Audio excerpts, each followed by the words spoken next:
আসসালামু আলাইকুম, স্বাগত জানাচ্ছি আরটিভি রাতের সংবাদে। আপনাদের সাথে আছি আমি পারভিন মিতু।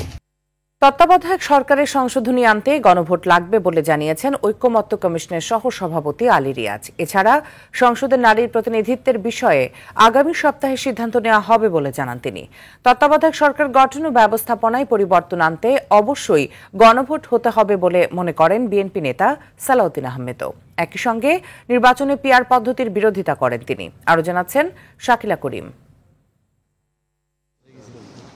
রাজধানীর ফরেন সার্ভিস একাডেমির দোয়েল হলে জাতীয় ঐকমত্য কমিশনের সাথে রাজনৈতিক দলগুলোর দ্বিতীয় পর্যায়ের 14তম দিনের আলোচনা শেষে সাংবাদিকদের ব্রিফিং করেন ঐকমত্য কমিশনের সহসভাপতি আলী রিয়াজ ও রাজনৈতিক দলের প্রতিনিধিরা।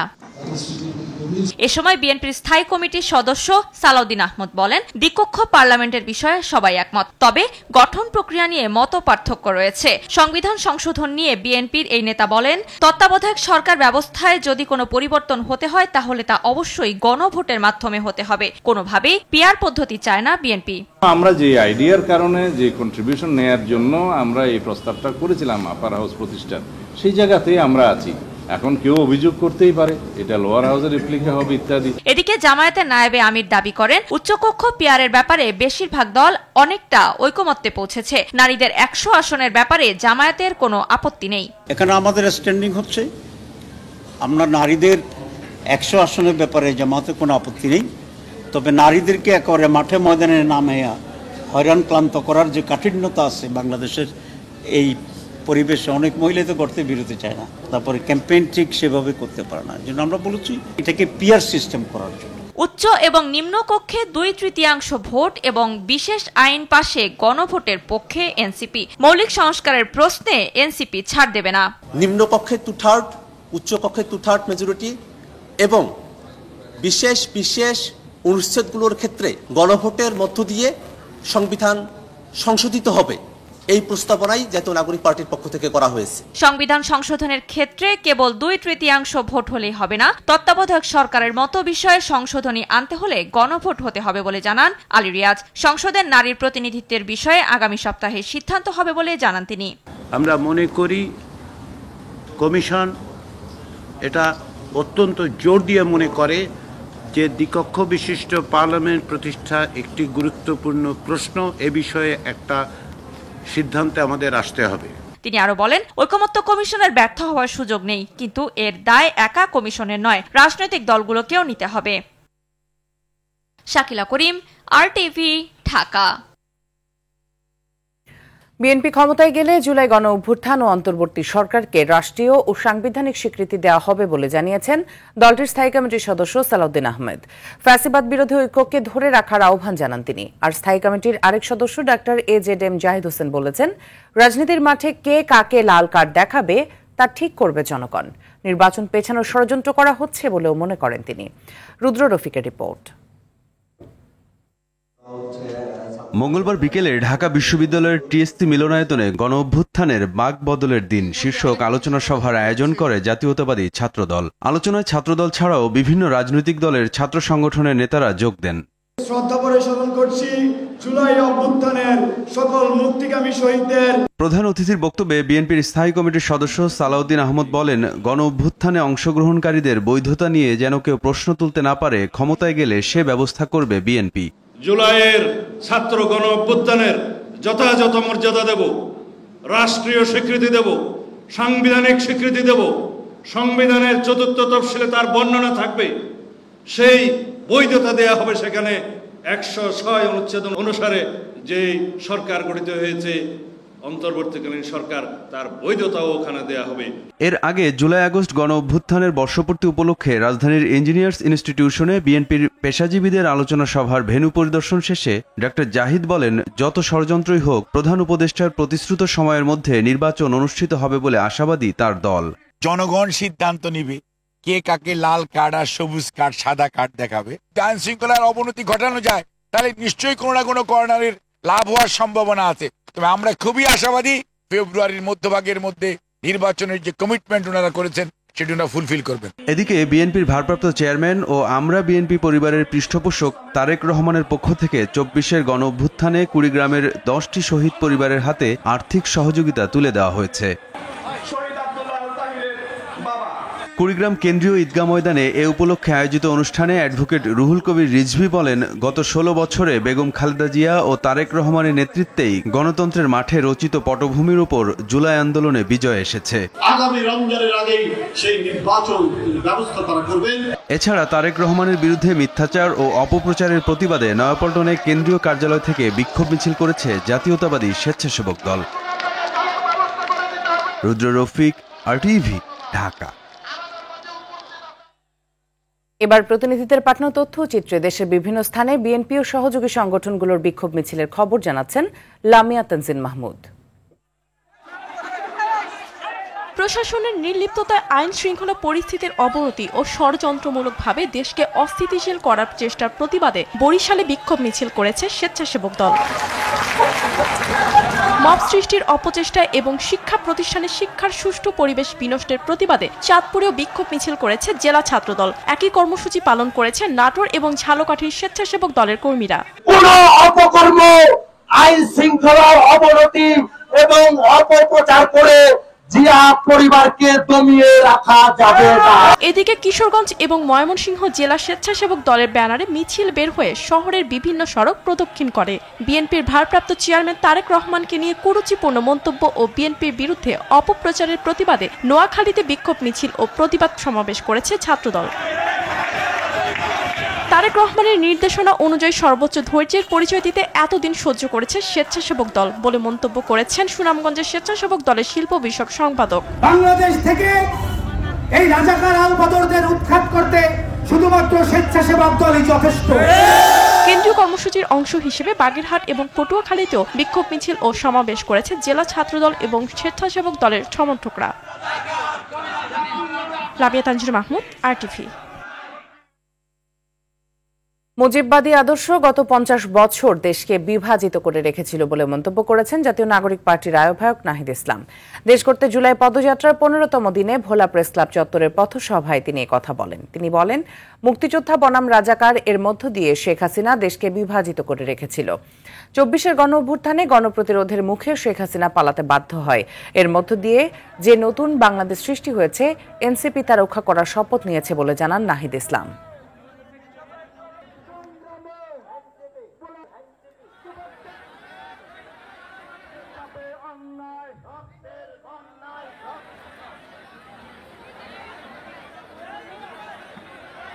এই 15 জুলাই থেকে আমাদের এই আন্দোলন গণ অভ্যুত্থানের দিকে যাত্রা নিয়েছিল।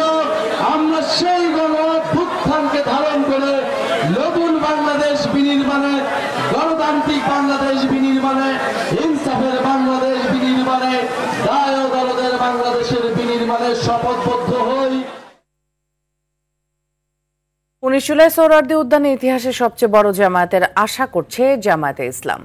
বাংলাদেশ বিকেলে ঢাকা মহানগর পুলিশের সঙ্গে বৈঠকের পর এমনটা জানান দলটির সহকারী সেক্রেটারি জেনারেল এহসান মাহবুব জুবায়ের। জাতীয় সমাবেশের সার্বিক নিরাপত্তা ও শান্তিপূর্ণভাবে আয়োজনে ডিএমপি কার্যালয়ে প্রায় 1.5 ঘণ্টা বৈঠক করে দুপক্ষ। বিভিন্ন জেলা থেকে আসা যানবাহনের নিরাপত্তা, পার্কিং, জাতীয় নেতাদের যাতায়াত নির্বিঘ্ন করার পদ্ধতি নিয়ে আলোচনা হয়। নিরাপত্তার কোনো শঙ্কা করছেন না জানিয়ে এহসানুল মাহবুব জুবায়ের বলেন, আইনশৃঙ্খলা বাহিনীর পাশাপাশি জামায়াতের 6000 স্বেচ্ছাসেবক জাতীয় সমাবেশে নিয়োজিত থাকবে। আমরা তাদেরকে জানিয়েছি প্রায় 10,000-এর মতো গাড়ি এখন পর্যন্ত শুধু বাস যেগুলো আসবে, এছাড়াও তো ট্রেন আছে, লঞ্চ আছে, এই সব কিছুই থাকবে এবং সবগুলো স্পটেই আমরা আমাদের ভাইদেরকে রিসিভ করার ব্যবস্থা রেখেছি। ওনারাও আমাদেরকে এই ব্যাপারে সহযোগিতা করবে। আশা করছি যে ইতিহাসের সর্বোচ্চ সংখ্যক উপস্থিতি সহ হবে মিলিয়ন ম্যান মার্চ আমরা আশা করছি ইনশাআল্লাহ। নিবন্ধন চেয়ে নির্বাচন কমিশনে আবেদন করা এনসিপি সহ 144টি দলের কোনোটি প্রাথমিক বাছাই উত্তীর্ণ হতে পারেনি। ফলে সব দলকেই 15 দিন সময় দিয়ে ঘাটতি পূরণের চিঠি দিচ্ছে কমিশন। আজ 62 দলকে দেওয়া হয়েছে, পরের ধাপে বাকি দলকে চিঠি দেওয়া হবে। আতিকা রহমানের রিপোর্ট। দলীয় প্রতীক নিয়ে জটিলতা তৈরি, কোন দল কোন প্রতীক পাবে, প্রতীক নিয়ে বিভিন্ন রাজনৈতিক দলের দফায় দফায় কমিশনে আবেদন ও শাপলা প্রতীক নিয়ে আইনি লড়াইয়ের হুঁশিয়ারির মধ্যে নিবন্ধন নিয়ে দলগুলোর জন্য দুঃসংবাদ দিল নির্বাচন কমিশন। শাপলার কোনো বিকল্প অপশন নাই, কারণ লিগ্যাল ওয়েতে আমরা দেখেছি আইনগতভাবে শাপলা পেতে আমাদের কোনো বাধা নেই। নিবন্ধন চেয়ে আবেদন করা 144টি দল নির্বাচন কমিশনের প্রাথমিক বাছাইয়ে উত্তীর্ণ হতে পারেনি। এর মধ্যে জাতীয় নাগরিক পার্টিও রয়েছে। ইসিতে 43,000 পৃষ্ঠার আবেদন করেও প্রাথমিক বাছাইয়ে পাশ করতে পারেনি এনসিপি। নির্বাচন কমিশনের অতিরিক্ত সচিব KM আলী নেওয়াজ জানিয়েছেন, প্রথম ধাপে 62 দলকে চিঠি দেওয়া হয়েছে। পরবর্তী ধাপে বাকি দলগুলোকেও চিঠি দেওয়া হবে। 15 দিনের মধ্যে যেসব ত্রুটি বিচ্যুতি ও নথিপত্রে ঘাটতি আছে তা পূরণ করতে হবে। পরবর্তীতে আর সময় বৃদ্ধি করা হবে না। নিবন্ধনের আবেদন করা দলগুলোর মধ্যে Bangladesh Jagrata Party, Janata Party, Islamic Janata Party, Democratic Movement Party, Social Democratic Party, Republican Party, Amjanata Party সহ বেশ কয়েকটি দল রয়েছে। নিবন্ধনের আবেদনের পর অনেক দলের কেন্দ্রীয় কার্যালয় নেই, নথিপত্র নেই, কেন্দ্রীয় কমিটি ও গঠনতন্ত্র নেই, নাম সর্বস্ব এবং সাইনবোর্ড সর্বস্ব দল, এমন খবর বিভিন্ন গণমাধ্যমে উঠে আসে। আতিকা রহমান, RTV, ঢাকা। আন্তধর্মীয় সংলাপ কর্মসূচিতে অংশগ্রহণের জন্য ডক্টর ইউনুসকে আমন্ত্রণ জানিয়েছেন পবিত্র সিটি ভ্যাটিকানের রাষ্ট্রদূত আর্চন বিশপ কোভিন এসরা লন্ডন। মঙ্গলবার রাষ্ট্রীয় অতিথি ভবন যমুনায় প্রধান উপদেষ্টার সঙ্গে সাক্ষাতে আমন্ত্রণ জানান তিনি। সহনশীলতা, সম্প্রীতি ও বন্ধুত্বের সংস্কৃতি জোরদার করার লক্ষ্যে আগামী 6 থেকে 12 সেপ্টেম্বর এই সংলাপ অনুষ্ঠিত হবে। আর্চবিশপ সেপ্টেম্বর মাসে রোমে ফ্রাতেল্লি তুত্তি ফাউন্ডেশনের এক আয়োজনে অংশগ্রহণের জন্য প্রধান উপদেষ্টাকে আমন্ত্রণ জানান। ডক্টর ইউনুসের আমন্ত্রণের জন্য আর্চবিশপকে ধন্যবাদ জানান। সেই সঙ্গে অনুষ্ঠানের সাফল্য কামনা করেন। এই সময় তিনি নতুন পোপের প্রতি শুভকামনা জানান।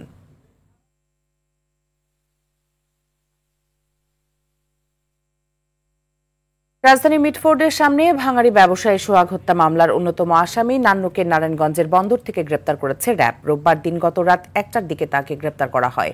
নান্নু ভাইরাল ভিডিওর ইট ও সিমেন্টের ব্লক দিয়ে আঘাত করে মৃত্যু নিশ্চিত করা 4 জনের একজন। এ নিয়ে হত্যার ঘটনায় মোট 8 জনকে গ্রেপ্তার করা হলো। এর আগে রবিবার সকালে রাজধানী ঢাকা ও নেত্রকোনা থেকে সজীব ও রাজীব নামে 2 জনকে গ্রেপ্তার করা হয়। তাদের জিজ্ঞাসাবাদের জন্য 5 দিনের রিমান্ডে নিয়েছে পুলিশ। গত বুধবার ব্যবসায়ী লালচাঁদ ওরফে সোহাগকে প্রকাশ্যে নৃশংসভাবে কুপিয়ে ও ইটের টুকরা দিয়ে থেতলে হত্যা করে সন্ত্রাসীরা।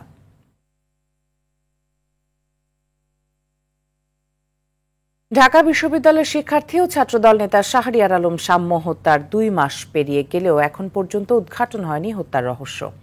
এ নিয়ে হতাশ সাম্যের পরিবার। ক্ষোভ প্রকাশ করে সাম্যের বড় ভাই আমিরুল ইসলাম জানান, আইনশৃঙ্খলা বাহিনীকে বিভিন্ন তথ্য দেওয়া হলেও তদন্তের কোনো অগ্রগতি জানাতে পারেনি। তবে পুলিশ বলছে শিগগিরই মামলা চার্জশিট দেওয়া হবে। আরও জানাচ্ছেন দীপন দেওয়ান।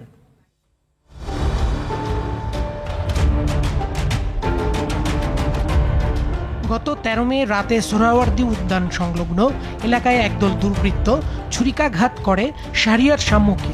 রক্তাক্ত অবস্থায় রাত 12টার দিকে তাকে ঢাকা মেডিকেল কলেজ হাসপাতালে নেওয়া হলে চিকিৎসক তাকে মৃত ঘোষণা করেন।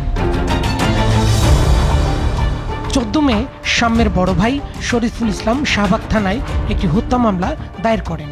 মামলার তদন্তে নামে গোয়েন্দা পুলিশ ওই মামলায় 8 জনকে গ্রেফতার করা হয়। তাদের মধ্যে মাদক ব্যবসায়ী কবুতর রাব্বি ও রিপন আদালতে স্বীকারোক্তিমূলক জবানবন্দি দিয়েছে। অভিযুক্ত করা হচ্ছে কবুতর রাব্বি সহ 8 জনকে।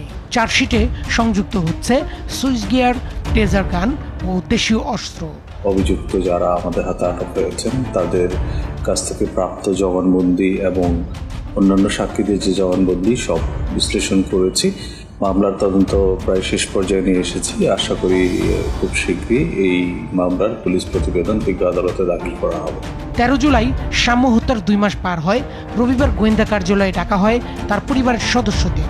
গোয়েন্দা পুলিশের সাথে আলোচনায় সন্তুষ্ট নয় সাম্যর পরিবার।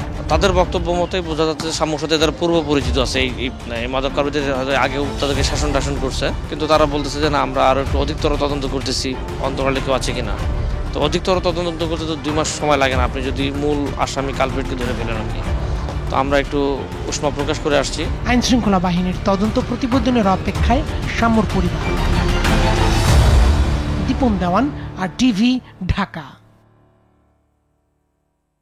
ঘুষ গ্রহণের অভিযোগে ব্রাহ্মণবাড়িয়ার খাটিহাতা হাইওয়ে থানার ভারপ্রাপ্ত কর্মকর্তা মোহাম্মদ মামুন রহমান ও সহকারী উপপরিদর্শক পিপলু বড়ুয়া সহ 6 পুলিশ সদস্যকে প্রত্যাহার করা হয়েছে।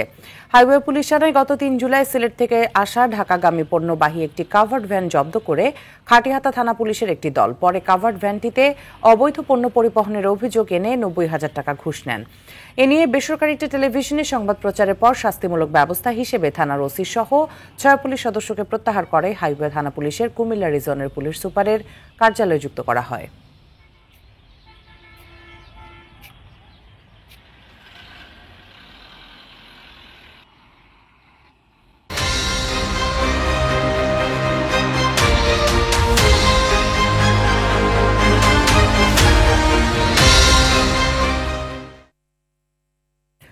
কাল 16 জুলাই রাষ্ট্রীয়ভাবে শোক পালনের সিদ্ধান্ত নিয়েছে অন্তর্বর্তী সরকার।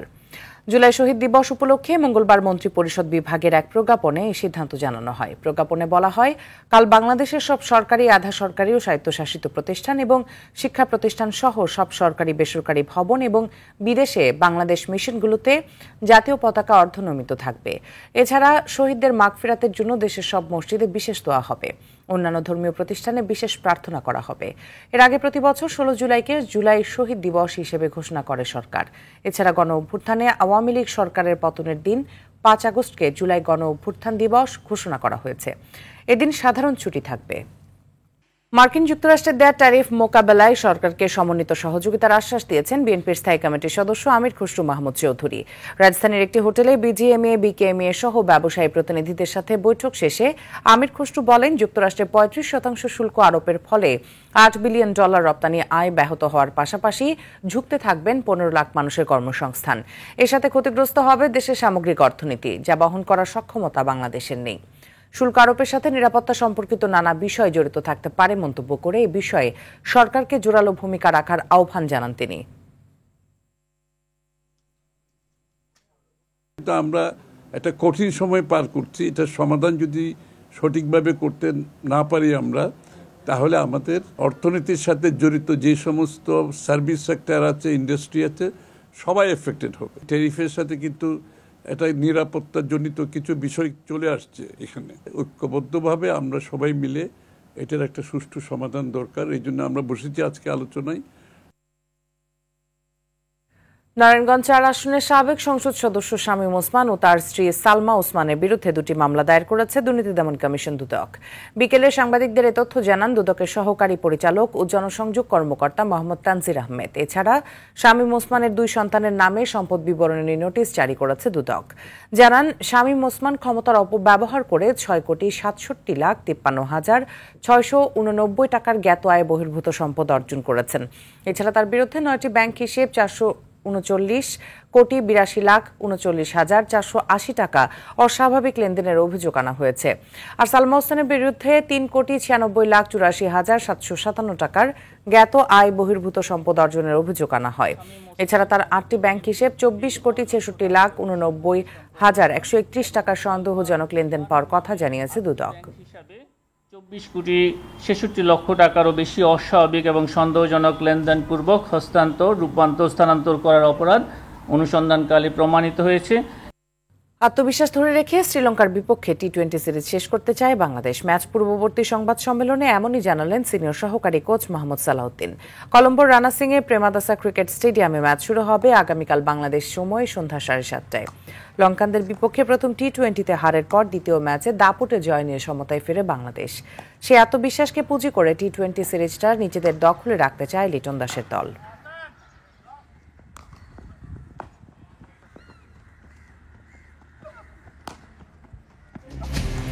রাতের সংবাদ এ পর্যন্তই। মধ্যরাতের সংবাদ 1টায় দেখার আমন্ত্রণ রইল। ধন্যবাদ সবাইকে।